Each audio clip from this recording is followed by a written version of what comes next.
NU sebagai organisasi memang mulainya tahun 26 ya. Tapi NU sebagai komunitas saya pikir mulai jauh sebelum itu.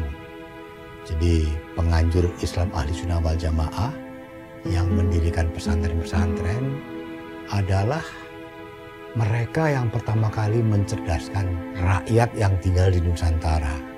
Bahkan sesungguhnya kalau secara ilmu organisasi sudah lama umat pesantren ini siap membuat Nahdlatul Ulama. Nahdlatul Wathon itu salah satu organisasi yang dibentuk oleh Kiai Wahab dan teman-temannya sebelum NU lahir. Sebenarnya Kiai Wahab sebagai inspirator ingin mendirikan organisasi santri lah. Tahun 14 matur atau menyampaikan inspirasinya kepada Kiai Hashim belum diizinkan. Maka sebagai cikal bakalnya berilah taswir afkar, mencari format berpikir yang pas untuk umat Islam Indonesia.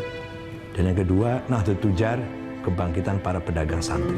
Kiai-kiai terutama Kiai Wahab itu mempersiapkan umat ini dalam hal ini menumbuhkan budaya organisasi. Karena itu tadi trauma, dihina, dilecehkan orang karena tidak punya organisasi. Lalu para pendiri NU itu berpikir, ini kalau ditanzim, ditata dalam suatu organisasi, alangkah lebih sangkil dan mangkusnya khidmah ini. Nah, Sayyidina Ali ngendika, yang batil saja bisa mengalahkan yang hak.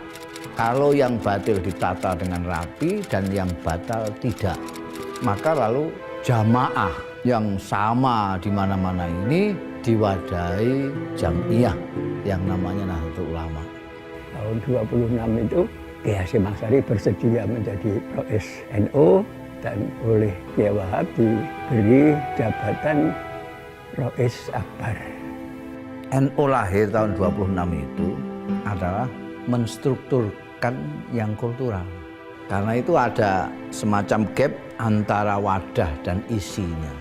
Wadahnya modern, isinya tradisional.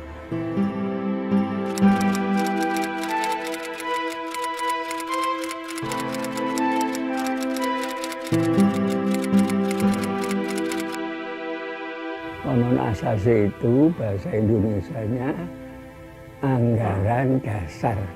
Konon itu anggaran, undang-undang, asasi itu dasar. Kemudian biasanya anggaran dasar itu didahului oleh mukadimah atau pendahuluan. Mukadimah konon asasi itu pertama kali diucapkan oleh Hadratus Syekh Hasyim Asy'ari ketika akan membuat anggaran dasar. Dan pidato itulah yang kemudian menjadi mukadimah Qonun Asasi. Jadi Qonun Asasi sebenarnya adalah patokan strategis untuk NU di mana melandingkan agama ke Indonesia. Kenapa NU harus punya anggaran dasar, punya Qonun Asasi? Karena kalau tidak punya Qonun Asasi, NU tidak akan punya hak badan hukum Reh Mersun. Ketika datang pengesahan dari pemerintah Belanda, Qonun Asasi itu juga dipidatokan lagi mukadimah itu oleh Hasyim Asy'ari.